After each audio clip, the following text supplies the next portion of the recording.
Hey everybody, this is Mr. Storm and welcome to video 9 in this series that explores Canvas and how you can use it to teach your students even if they're sitting at home in their pajamas. So in this video, I want to talk about the gradebook because you might be thinking, all this is great. I can show my students, what I want them to learn. I can have them do assignments and everything else. But how do I actually grade the work, right? Well, luckily, this Canvas makes it extremely easy, okay? So here on our dashboard, if you remember a couple of videos ago, we were talking about discussions. And I created a discussion post called Causes of World War II.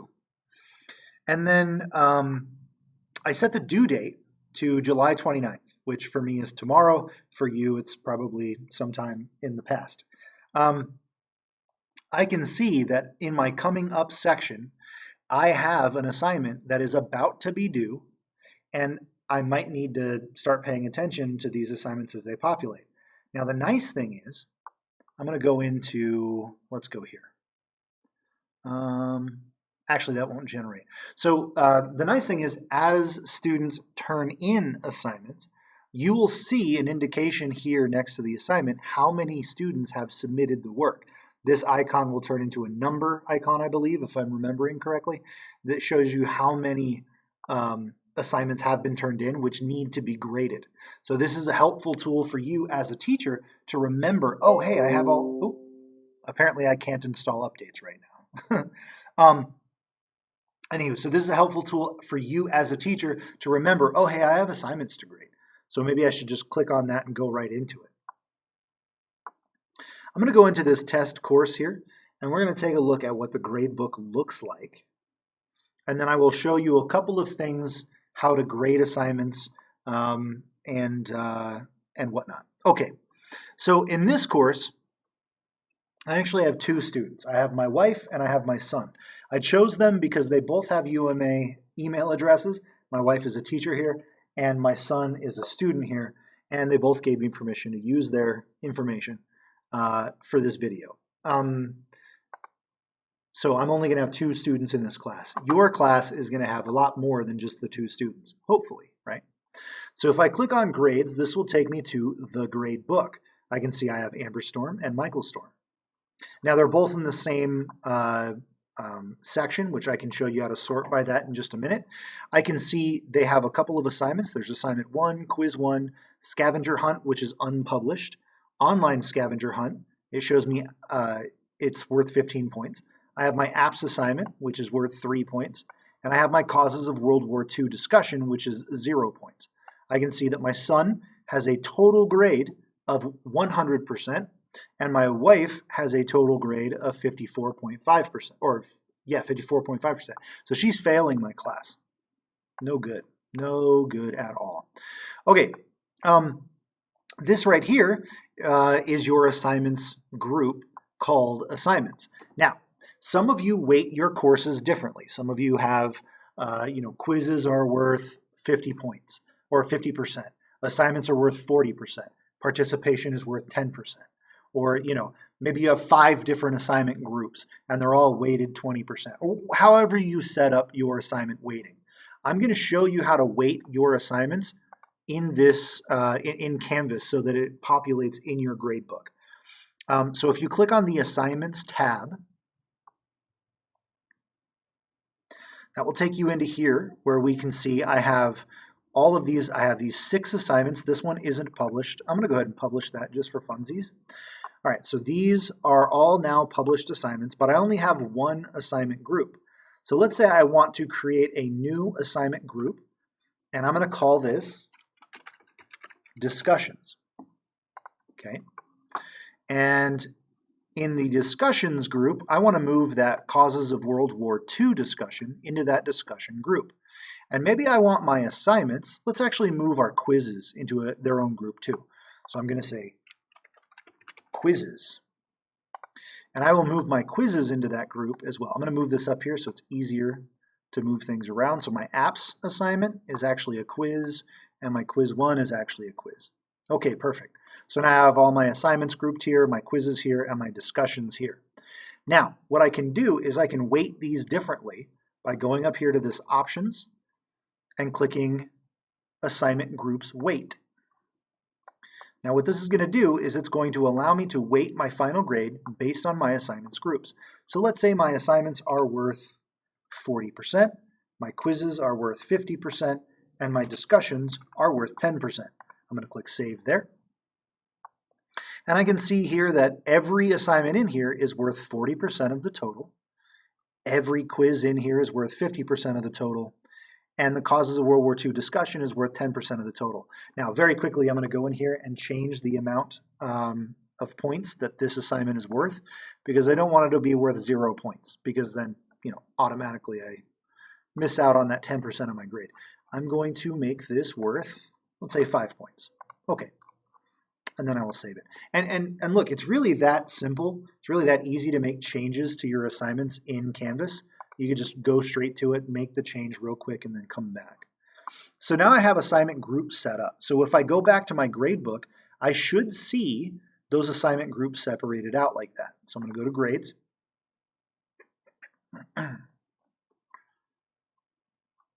And if I scroll over here to the end, I can see I have assignments, which is 40% of the grade, and I can see their individual scores within that group. I have quizzes, which is 50% of the grade. I can see their scores within that group. And then discussions. Neither of these students have filled out the discussion, and so they get no points show up there. Now, these are obviously their individual scores, so on each row is a different student. Each column is a different assignment. Let's say I want to organize these assignments in a little bit better. Like, for example, I know that this Causes of World War II assignment is due maybe later, actually, because I created these early. Anyway, I know that these aren't in order by the date they're due.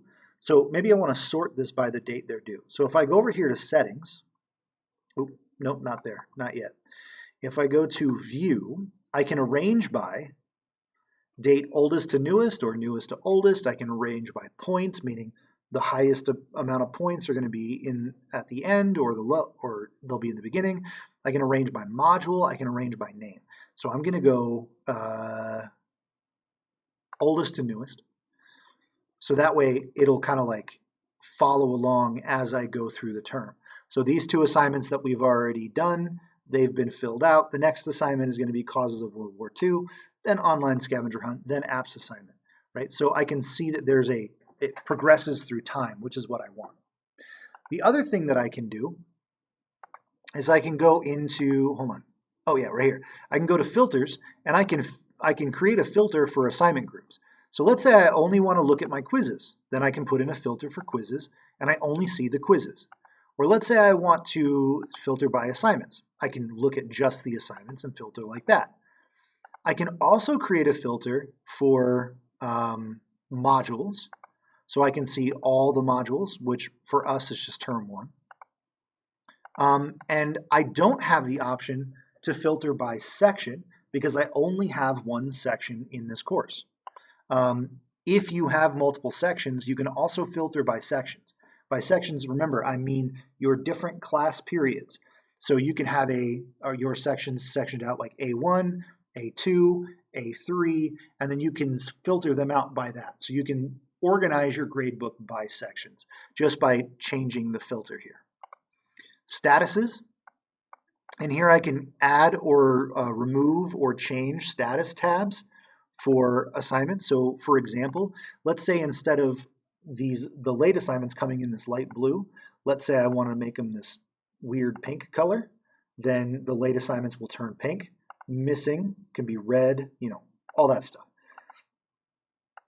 And I'll show you how to change statuses on assignments. Actually, let's do it right now. So let's say, this assignment right here, she got a 5 out of 10. Let's say I want to dig deeper on this specific assignment and find out what happened. Actually, no, I'm not going to get into assignments yet. I want to do one more thing before I move off from here. So over here in the settings, I can set a late policy and I can set a grade posting policy. So let's talk about these two individually. First, late policy. I can automatically apply a grade for missing submissions. So I can say you get 0% of the assignment if you do not turn it in. This is fantastically helpful, right? So I don't have to come in here after, let's say an assignment's due tonight at midnight, and then I come in tomorrow morning. I don't have to go in and put in all the zeros for all the missing assignments. This will automatically populate it for me. And then as students turn stuff in, I can go in there and change their grade, right? So this is very, very helpful. You can also set up a deduction for late assignments here. So I can say automatically apply deduction for late assignments. So late submission deduction percent, let's say they lose 10% every day. Oh, you can even do hour. Let's say they lose 10% every day, and their lowest possible percent is going to be, let's say I want to give them some incentive to turn it in, so 30. So they can't go below 30%, but they lose 10% every day they don't turn it in. Okay, so you can set up that rule in here. Now, for my style, I generally don't have late policies. I let students turn in assignments as late as they possibly want in the term, and I don't dock them any points. Some of you are probably yelling at me through your computers right now. I have reasons for my madness, which I can explain somewhere else. But I'm just saying, personally, I don't do this. But if you do, that option is available for you right there. All right, grade posting policy. This is something I played around with a little bit just because I wanted to see how it worked. And I'll be honest, I didn't like it. I like having grades automatically post. I don't like withholding grades from students. I like them automatically showing up immediately. Plus, manually posting grades just seems like an extra step that I don't want to have to do. But if for some reason you want to get in there and you want to hide all your grades from students and then only show them the grades you want them to see, you actually have to manually go in and show those grades if you select this, right? So again, I would keep this at automatic so you don't have any issues with kids not being able to see their grades. Okay, now let's talk about assignments. So let's say I have this individual assignment, assignment 1, and this Amber Storm submission for assignment 1. Let's say I want more detail. I see she got 5 out of 10, but I don't really know why. So I can click on this arrow and it will bring up this little side menu. Again, this doesn't really tell me much. It does tell me that she turned it in late, and it tells me by how many days it was late. So I can come in here and say, you know what, that's actually not appropriate. She really wasn't late. So I can change her status to none. I can also change her status to excused, which will then, let's go see it here. Now that I have excused that low assignment, she's now back up to 100%. So you can excuse assignments in the Canvas Gradebook from here, okay? So I'm going to go back to late, and I'm going to make sure she has that. Okay, actually, I'm not going to put a grade in. So check this out. What this is showing me is that there is an assignment here waiting for me to grade. This symbol right here means that she's submitted something and it's waiting for me to grade. Until I grade it, it's as if there's nothing there, right? She doesn't have a 0 because she turned it in, but it's not affecting her grade at all right now, okay? So I would recommend grading things as soon as possible after they get turned in. And the way you grade assignments, I've been talking a lot today, so my mouth is starting to get a bit numb. The way you grade assignments is you go into this little thing here, and you can click Speedgrader. All right, we'll let this open up. Okay, so this is the Speedgrader. This is the single most fantastic invention of all mankind. I love it so very much. And if it weren't for Speedgrader, I may have gone crazy a long time ago. I love Speedgrader. So let's talk about it. Speedgrader gives you all kinds of good detail, like what is the name of the assignment? When was it due? What class does it belong to? How many of these submissions for this assignment have been graded? What is the average on this assignment? It gives me the student's name up here. This little dot means it hasn't been graded yet. It tells me that she submitted this assignment late. I can look at plain text view, meaning it strips out all formatting and just lets me see the text itself. Or I can go paper view, meaning this is what the formatting stays the formatting. So if there's an issue with not being able to read something or whatever, you can switch it to plain text. Now the nice thing about this window here is that this is context sensitive, meaning if I upload a Microsoft Word document, this will give me different options for a Microsoft Word document. If I upload a PDF, it will give me different options. If I upload or have a student upload their JavaScript files, this will read those JavaScript files and put that out there on the page for me. One of the greatest things this does, this won't apply to any of you, but I just have to geek out about it. When I teach web design, I have students upload their HTML pages. It allows me to see what their HTML looks like as a web page, but also switch to see their code that they wrote to make it look that way. It's fantastic. It saves my life every time, and I'm so happy that we have Canvas. Okay. I can see, again, yeah, when it was submitted, I can see what files were submitted. This was a text entry box on the assignment, so she just typed her answer into here. And then in here, I can give her a grade. Now, I can say she got a 7 out of 10.